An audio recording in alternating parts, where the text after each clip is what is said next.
मंजिल से आगे बढ़कर मंजिल की तलाश कर, मिल जाए तुझको दरिया तो समंदर की तलाश कर। हर शीशा टूट जाता है पत्थर की चोट से, लेकिन पत्थर ही टूट जाए वो शीशा तलाश कर।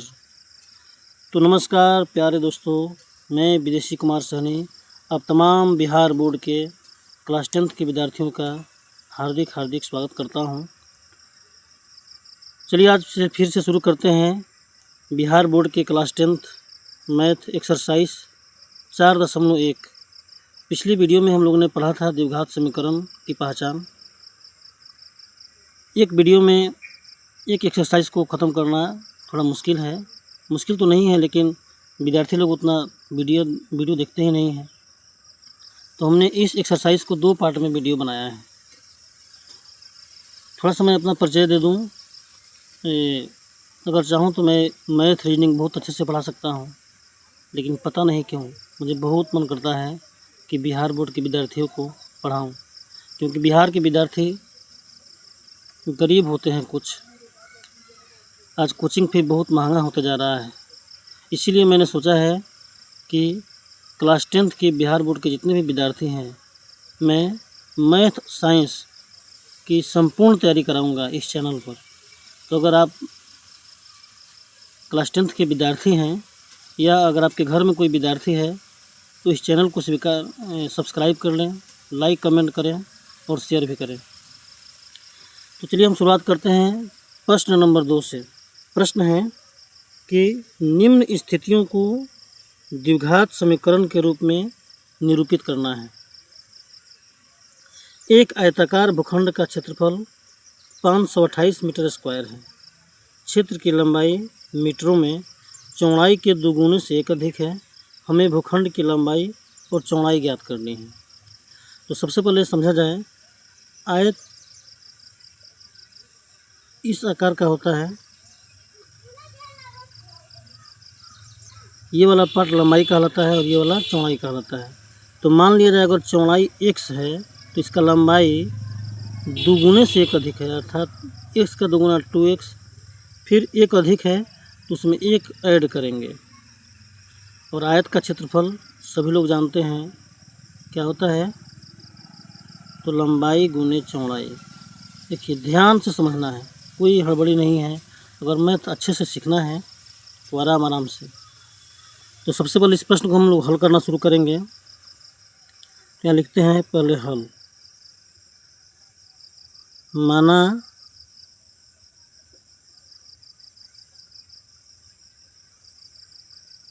भूखंड की चौड़ाई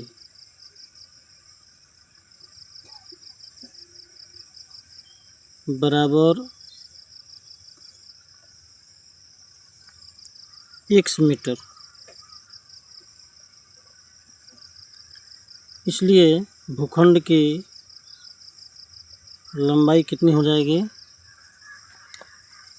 तो 2x + 1 इतना ही मीटर होगा ना। तो प्रश्न से क्या बोल रहा है कि आयत भूखंड का जो क्षेत्रफल है,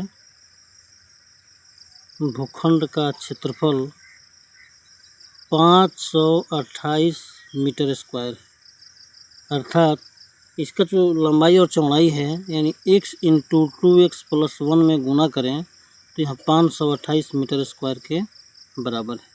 तो इसको हम लोग बार नहीं लिखेंगे। x से 2x में गुना करेंगे तो 2x स्क्वायर, प्लस x से 1 में गुना करेंगे तो x हो जाएगा। इस 528 को इधर खींच लेंगे, इसका चिन्ह प्लस था, इधर आएगा तो माइनस, बराबर में 0। बस इतना ही हम लोग को हल करना था। सिर्फ इस प्रश्न को द्विघात समीकरण के रूप में व्यक्त करना था। तो लिखेंगे इस प्रकार हम देखते हैं कि आयताकार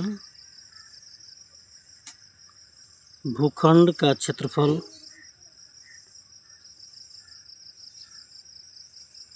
द्विघात समीकरण को निरूपित करता है।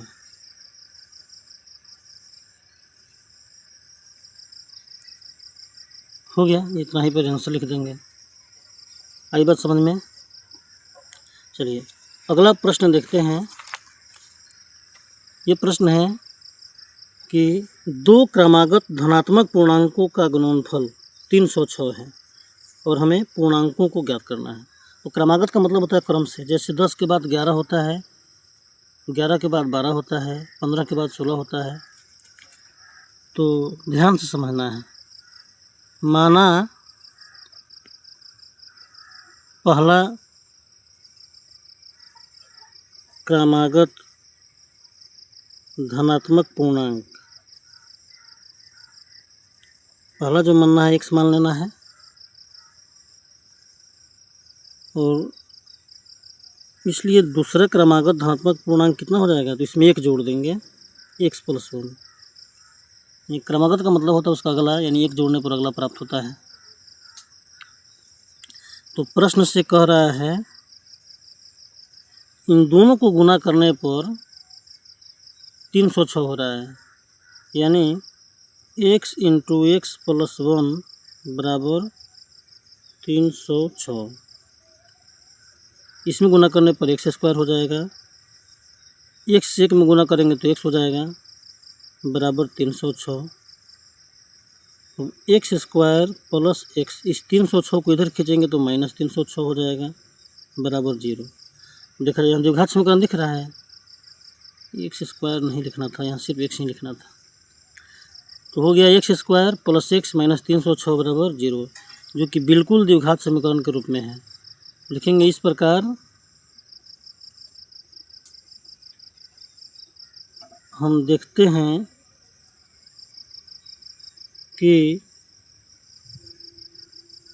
दो क्रमागत धनात्मक पूर्णांकों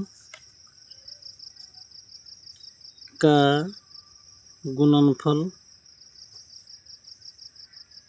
द्विघात समीकरण को निरूपित करता है। हो गया, इतना बात नहीं भी लिखेंगे तो भी काम चल जाएगा। चलिए, अगर आप लोग को स्क्रीनशॉट लेना है तो स्क्रीनशॉट ले सकते हैं। ओके, हम लोग आते हैं अब अगले प्रश्न पर। अगला जो प्रश्न है कि रोहन की माँ उससे 26 वर्ष बड़ी है। जहाँ भी उम्र संबंधी प्रश्न हो तो जो छोटा वाला आदमी होता है उसका उम्र x वर्ष मानना है, बड़े वाले आदमी का उम्र उसमें प्लस करेंगे या दोगुना करेंगे। प्रश्न के अनुसार पढ़ने पर पता नहीं क्या बोल रहा है। उनकी आयु, इस प्रश्न में तो बोल रहा है कि रोहन की माँ उससे 26 वर्ष बड़ी है, यानी कि अगर रोहन x वर्ष का है तो उसकी माँ x + 26 वर्ष की होगी। उनकी आयु वर्षों में का गुणनफल अब से 3 वर्ष बाद 360 हो जाएगी। तो हमें रोहन की वर्तमान आयु ज्ञात करनी है। तो छोटा रोहन है, तो माना रोहन की वर्तमान आयु, चाहे उम्र भी लिख सकते हैं, x वर्ष। इसलिए रोहन की माँ की वर्तमान उम्र कितनी हो जाएगी, माँ की वर्तमान आयु इससे 26 साल बड़ी है, तो इसमें x + 26 करेंगे, 26 जोड़ देंगे। अगर कोई आदमी 10 साल का है तो उसकी माँ कितनी साल बड़ी है, 26 साल, तो 36 साल की होगी, यानी 26 उसमें जोड़ा जाएगा। अब प्रश्न से फिर बोल रहा है कि 3 वर्ष बाद उनकी आयु का जो गुणनफल होगा 360 हो जाएगा। तो 3 वर्ष बाद रोहन की उम्र कितनी हो जाएगी। अब x वर्ष है तो x में 3 जोड़ेंगे। फिर 3 वर्ष बाद रोहन की माँ की उम्र कितनी होगी, तो x + 26 है, फिर इसमें भी 3 जोड़ेंगे, यानी x + 29 वर्ष हो जाएगा। अब प्रश्न से कह रहा है कि 3 साल बाद जो दोनों का उम्र है, यानी रोहन का उम्र हो जाएगा x + 3 और रोहन की माँ की जो उम्र है x + 29, इन दोनों को गुना करने पर 360 हो रहा है। ठीक है, तो गुना करेंगे। गुना करने का नियम क्या है, इस पद से इन दोनों में गुना, यानी x इंटू एक्स प्लस 29 लिखेंगे, फिर इस प्लस 3 से इन दोनों में गुना करेंगे, x प्लस 29 बराबर 360। x से x में गुना करने पर x स्क्वायर हो गया, x से 29 में गुना करने पर 29x हो जाएगा, 3 से x में गुना करने पर 3x हो जाएगा, 29 से 3 में गुना करने पर 87 हो जाएगा। इस 360 को इधर खींचेंगे तो माइनस 360 बराबर हो गया 0। अब देखा जाए तो एक्स स्क्वायर अकेला है तो एक्स स्क्वायर, 29 और 3 दोनों एक समान है, दोनों का चर मान एक जैसा है तो जुड़ जाएगा, 29 3 32x हो जाएगा। अब 87 में से 360 घटाएंगे तो इसी में से इसको घटा लेते हैं, 10 में से 7 गया 3 और 15 में से 8 गया 7, 10 में से 7 गया 3, 15 में से 8 गया 7 2, माइनस 273 बराबर 0। देखा जाए यहाँ द्विघात समीकरण है तो बिल्कुल है, लिखेंगे। इस प्रकार हम देखते हैं, इस प्रकार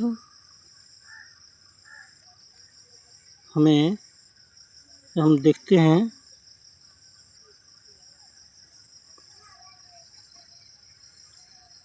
कि रोहन और उसकी माँ के आयु का गुणनफल द्विघात समीकरण को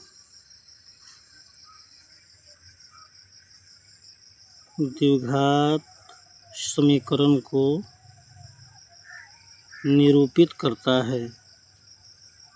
इतना बार बार लिख देंगे, यानी जो भी हमारा आ रहा है प्रश्न में जो है उसको लिखना पड़ता है, तब जाकर नंबर मिलता है।